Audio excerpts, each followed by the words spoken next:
Consolador fala de Paracleto, advogado.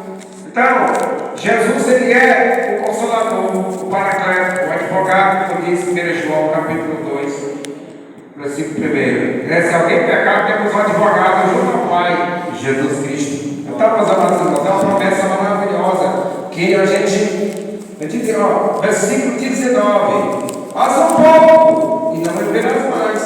No entanto, me verão porque estou vivo e vocês também me verão. Vós me vereis. Fala de vida espiritual. Vida espiritual. Amados irmãos, 1 Coríntios 2 e 13, parte B diz: comparando as coisas espirituais com as espirituais. No 14 fala que o natural não compreende as coisas do Espírito de Deus porque ele parece loucura. E no 15 fala do discernimento. Quem é espiritual discerne bem a tudo. Então, quando a pessoa encontra Jesus, se cumpre Efésios 13. Depois que eu diz a palavra da verdade, o Evangelho da salvação, foi selado pelo Espírito Santo da promessa. Efésios 4:30 está escrito assim: não entristeçai o Espírito Santo para que é selado para o dia da redenção. Quando é a redenção completa? Quando Jesus voltar para arrebatar a sua igreja. Amados irmãos, Jesus sabia da grande guerra da igreja na terra. E ele deu uma ordem para o discípulo: ficar em Jerusalém até que do alto seja revestido de poder. E ele deu uma promessa no Pentecoste com o Espírito Santo. Naquele dia vocês saberão que eu estou em meu Pai, e que vocês em mim e eu em vocês. A princípio, eu não compreendi isso aqui. Na linguagem de hoje, quando fala de nós aceitar Jesus como Efésios 2 e 8, a linguagem fala que Jesus nos aceitou. Nos aceitou. Somos aceitos pelo Senhor por meio do sacrifício da cruz. Meus amados irmãos, eu amo o versículo 23. E isso aqui é muito interessante porque Jesus deu uma condição para os discípulos para que eles recebessem a promessa. Muitos não recebem. Se alguém me ama, guardará a minha palavra. E dentro do versículo ele fez uma promessa: meu Pai o amará. Viu? E viremos para ele e nele faremos morar. Amados irmãos, um dia lá em Bom Princípio, a minha casa estava fechada e eu fui fazer lá uma vasculhar, fui limpar. Cheguei lá, estava cheio de cupim. E quando eu lá meditando na palavra, lendo uma lá, e eu lembrando disso aqui, João 1 Coríntios 3, versículo 16, né? Que não sabem vós que sois o templo do Espírito Santo, o templo de Deus. Mas irmãos, se nós, humano, pecador, a gente não consegue viver numa casa cheia de lixo, sujo. Aí imagine o Paracleto, o Consolador do Espírito Santo. Fala da pureza espiritual, meus irmãos. Ama, quem me ama, guarda a minha palavra. Meu Pai o amará. E viremos para ele e nele faremos morada. Aí ele pergunta, repete o texto: por que Jesus disse que o mundo pode receber? Porque não vê e nem conhece, mas vós conheceis, porque vocês já me conhecem, vocês estão em mim, eu estou em vós, estão ligados comigo, eu estou ligado em vocês. Nós estamos no Senhor, como diz Colossenses 3, estamos mais escondidos nele, ligados nele. Toda vez que chega a época dos caju, de vez em quando a gente vê lá com a foice, cortando os galhos. Aí a gente lembra na Bíblia que o Espírito Santo, através da palavra, mesmo quando está lá podando para cumprir João 15, versículo 2, vós já estáis limpo. Eu não sabia o que era podar. Isso que o rei mandou o homem podar os cajueiros dele e cortou foi no tronco, porque ele não entendeu o negócio. Podar é tirar os enxergos, é tirar os galhos secos, é tirar aquilo que não está prestando, ou seja, limpar o que não é adequado, o que não é bom. Então, meus irmãos, fala disso. É maravilhoso de saber essa promessa que você tem um Consolador. Romanos capítulo 8, versículo 27, diz a palavra de Deus que ele intercede por nós com gemido inexprimível. Imagine quantas vezes a gente ora e a gente não tem às vezes força para orar, né?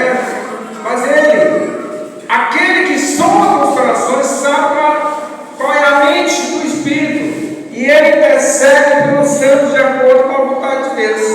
Somente o Espírito Santo conhece o seu coração. Somente o Espírito Santo conhece a sua batalha interna.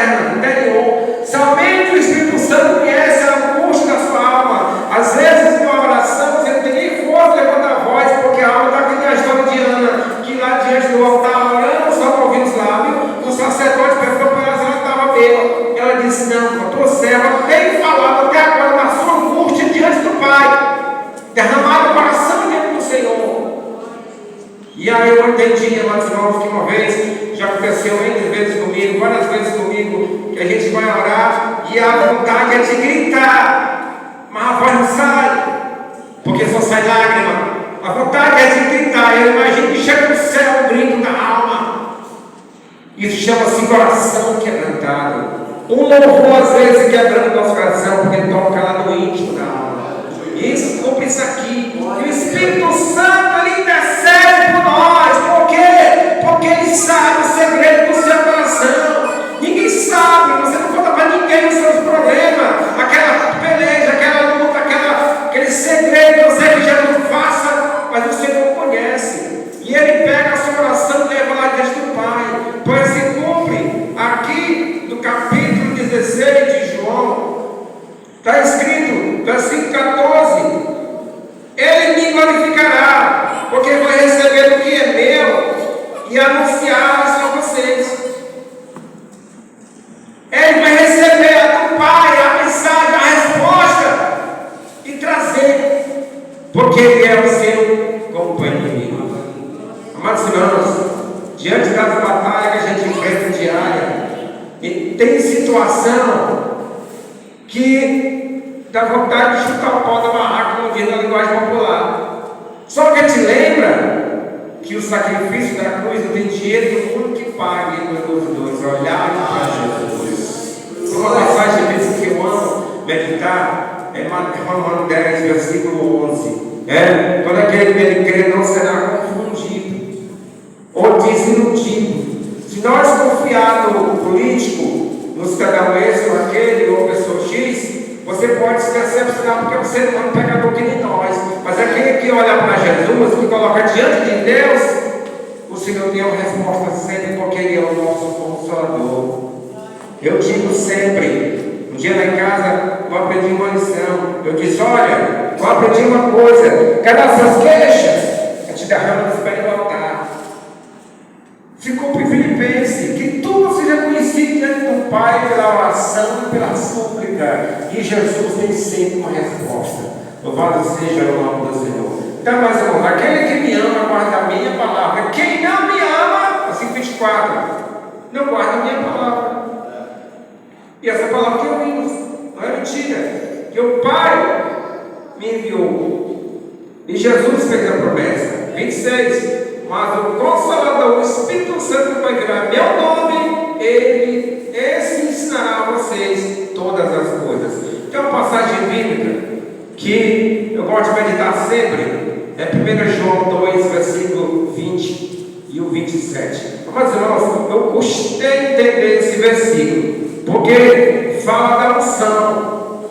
Aí eu não entendia, mas aí eu acabei de falar que a gente compara a Bíblia com a Bíblia, entendendo as coisas de modo espiritual. Ao versículo 20, 2 e 20, quem tem a linguagem corrigida, acompanha aí. Mas vocês têm a unção que vem do Espírito, e todos têm conhecimento. Versículo 27.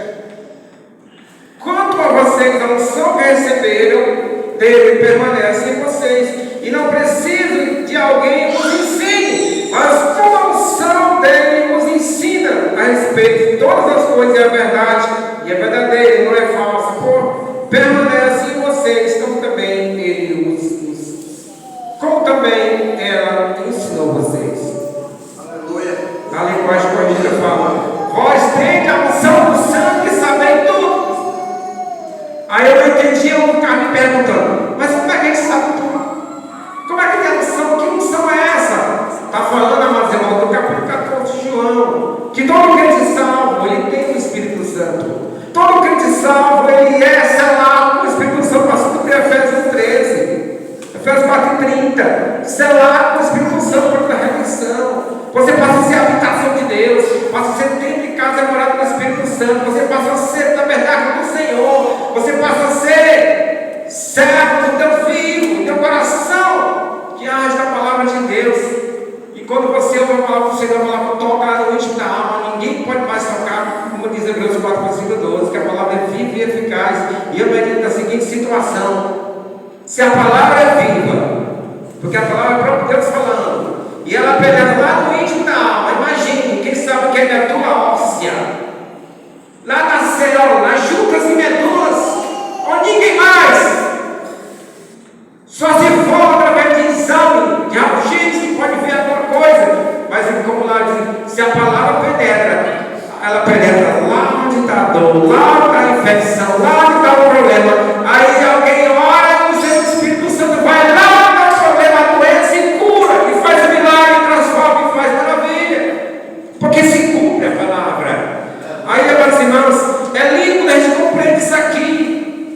oração permanece, que aquilo que o Espírito Santo nos revela permanece, que aquilo que o Espírito Santo nos ensina permanece. Mas para isso ele deu uma condição, ele deu um princípio, João 14, versículo 23.